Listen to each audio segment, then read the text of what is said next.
que hay que estar listos, ¿verdad? Hola, ¿qué tal? Muy buenos días. Pues como dije, hay que estar listos, ¿verdad? Hoy 24 de octubre del 2021, pues los saludamos a todos los que ya estamos aquí listos, ¿verdad? Decíamos. Y bueno, sin más preámbulo, vamos a iniciar porque el día de hoy la reflexión se alargó un poquito, entonces vamos a darle velocidad. Y hoy vamos a reflexionar acerca del tiempo, pero no de la hora, el minuto, el segundo, que siempre nos están carrereando, sino de nuestro tiempo aquí en la Tierra, en este mundo, en este planeta. En alguna ocasión, no sé si recuerden, les platiqué lo que estaba pensando cuando asistí a un sepelio. Pero ahora les quiero platicar lo opuesto, mi pensamiento acerca del sábado pasado que tuve la oportunidad de estar en una fiesta, o sea, lo opuesto al sepelio, una fiesta. Y como les decía, la semana pasada tuvimos la oportunidad de asistir a una fiesta familiar para festejar los 15 años de una sobrina. Y bueno, pues la verdad es que teníamos ya varios años de no asistir a una reunión de este tipo con la familia. Y bueno, en lo personal, desde luego lo disfruté muchísimo, porque estuve acompañado por mi esposa, mis hijos, sus parejas y toda la familia de Mari, mi esposa, amigos, primos, tíos, etcétera. Y pues ya en la fiesta seguramente lo has experimentado, te llevas la sorpresa de la vida. Niños que dejaste de ver a los 8 o 10 años, ahora te los encuentras convertidos en jóvenes adultos en plenitud de vida. Y por otro lado, bueno, pues los primos, los tíos, pues los ves con varios kilos de más, también muchas más canas y muchas más arrugas. Entonces, pues durante esa reunión pensaba que cuando convives diariamente con tu familia y personas cercanas, pues normalmente no notamos esos cambios y pareciera que pues que la vida no pasa. Y sucede que cuando dejas ver a algunas personas durante varios años, como en este caso que les platico, te cae el 20 de darte cuenta cómo realmente la vida pasa y pasa rápido. Y precisamente la Biblia nos habla en diversos versículos acerca de la brevedad de la vida. Y para esta reflexión nos vamos a basar en el libro de Eclesiastés, que por cierto les recomiendo que lo lean completo. Son solo 16 capítulos, son cortos, yo creo que en unos 40 minutos te lo echas todo, te recomiendo que lo leas. Y desde luego también la Biblia nos menciona en otros muchos versículos esta brevedad de la vida. Y como ejemplo, pues solamente diré el que podemos leer en Santiago capítulo 4, versículo 14, que nos dice, ¿cómo pueden hablar así cuando ni siquiera saben lo que va a suceder mañana? Su vida es como la niebla, aparece por un poco de tiempo y luego desaparece. El libro de Eclesiastés nos da una muy interesante perspectiva de nuestra vida aquí en la tierra y vamos a tratar de hacer un resumen de este libro. Como les digo, va a ser tal vez un poquito largo, pero si me aguantan y me soportan hasta el final, creo que va a valer la pena. Este libro, el autor lo escribió en su mayoría en tercera persona, esto es, le cede la palabra a un maestro, que es el que realmente habla a través de estos versículos. Y en su versión original hay una palabra hebrea que el autor utiliza 38 veces y podríamos decir que esta palabra es el centro del mensaje. Esta palabra en hebreo es Hebel, y para el autor todo es Hebel.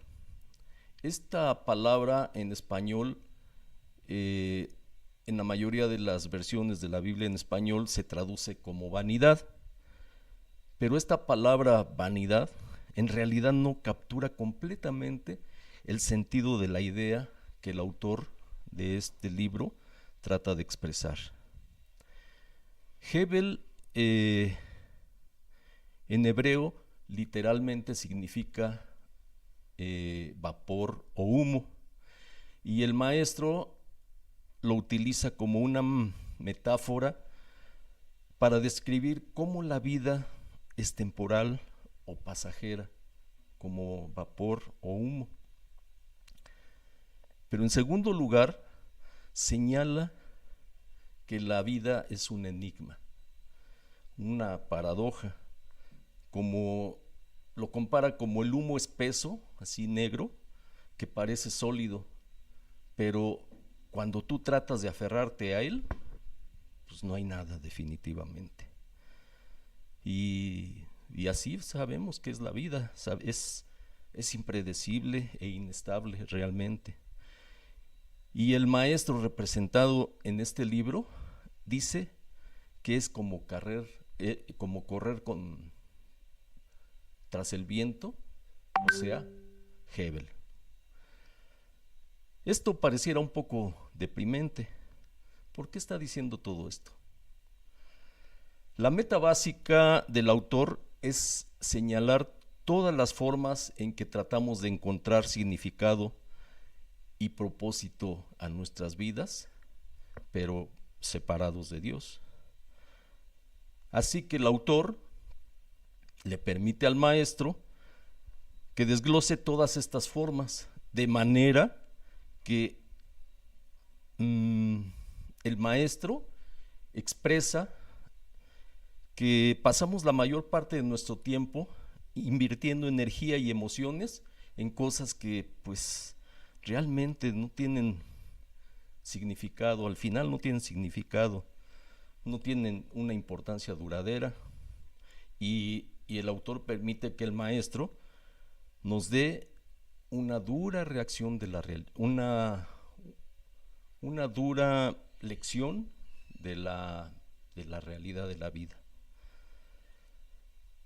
Y se puede ver muy claramente esto en los capítulos iniciales y finales, los cuales se enfocan primero que nada en el tiempo y en segundo lugar en la muerte. Así que el maestro dice: puedes pasar tu vida entera trabajando y logrando cosas porque piensas que eso hace que tu vida tenga sentido y significado. Pero dice, realmente deberías de detenerte y considerar el paso del tiempo. Y pues a pesar de todo el esfuerzo humano que ocurre en el mundo, en realidad, dice el maestro, nada cambia. Dice, ve y escala una montaña y mira si esta le importa. Ella ha estado ahí durante mucho tiempo antes que nosotros y estará ahí también mucho tiempo después que nosotros. Y tal vez dentro de 100, 150 años, seguramente nadie va a recordarnos e incluso nada de lo que hayamos hecho en esta vida. Pero esa montaña seguirá ahí y las olas seguirán rompiendo en los acantilados y el sol seguirá saliendo y seguirá poniéndose. Así que el tiempo eventualmente nos borrará a ti y a mí y a todo lo que nos importa ahora. Y como si eso no fuera suficiente, suficientemente desalentador, el maestro a lo largo de todo el libro no puede dejar de hablar de la muerte. Y especialmente en los versículos cerca del final, Él dice que la muerte es el gran ecualizador y hace que la mayoría de nuestras actividades y logros diarios sean totalmente insignificantes. Devora a los sabios y a los necios, a los ricos y a los pobres.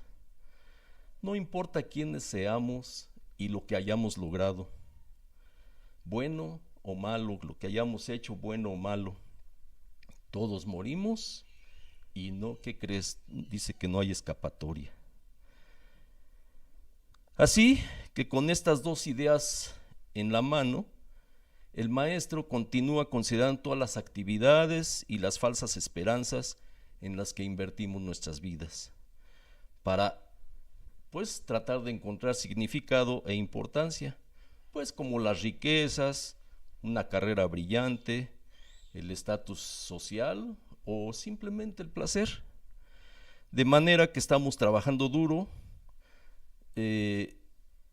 o sea que si pensamos que si trabajamos duro, pues haremos de nuestra vida algo que valga la pena. Dice el maestro que pensemos en el estrés y el daño que nos produce toda la ansiedad y las noches sin sueño, y que para cuando hayamos logrado atesorar alguna riqueza, pues ya seremos demasiado viejos para disfrutarla. Y además agrega que pues para cuando tengamos que dejarle todo eso que logramos a través de la vida a alguien, ese alguien ni siquiera seguramente lo va a apreciar y ni siquiera va a tomar en cuenta todo el esfuerzo que hicimos para ganarlas. O pues tal vez si no hablamos de trabajo, vayámonos al otro extremo y quizá pensemos que el placer valga la pena, y eso nos va a dar sentido a la vida. Dice el maestro, anden, vivan para sus largas vacaciones o para sus grandes fiestas de todo un fin de semana, pero al final el lunes siempre llegará. Hebel, todo es Hebel, completamente Hebel. Entonces, ¿qué está promoviendo el maestro?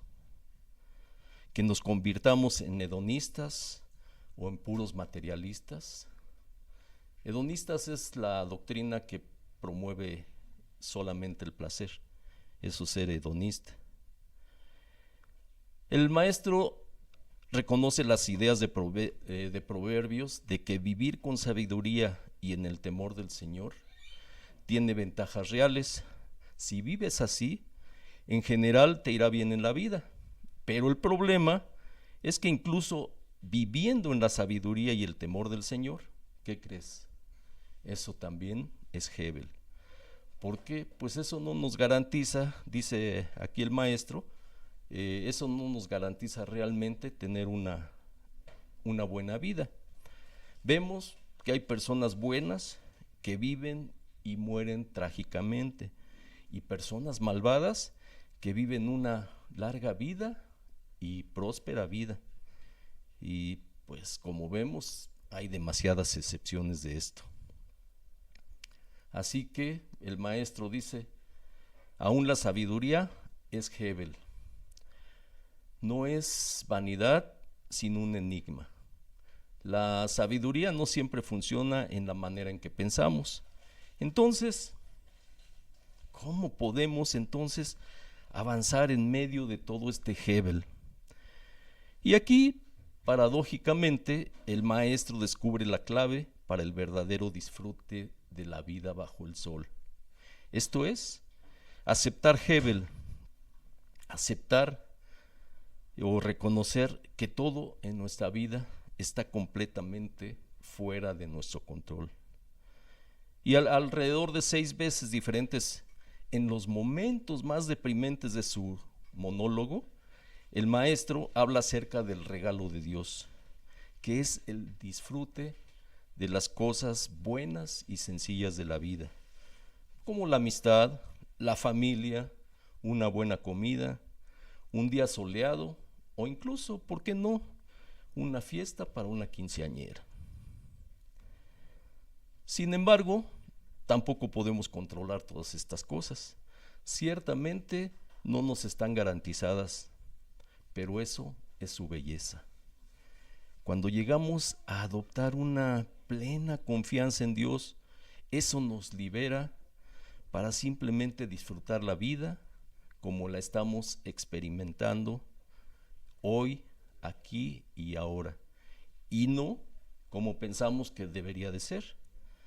Porque incluso nuestras expectativas de cómo nuestra vida debería de ser son al final de todo Hebel. Hebel, todo bajo el sol, todo bajo el sol, en último término, es Hebel.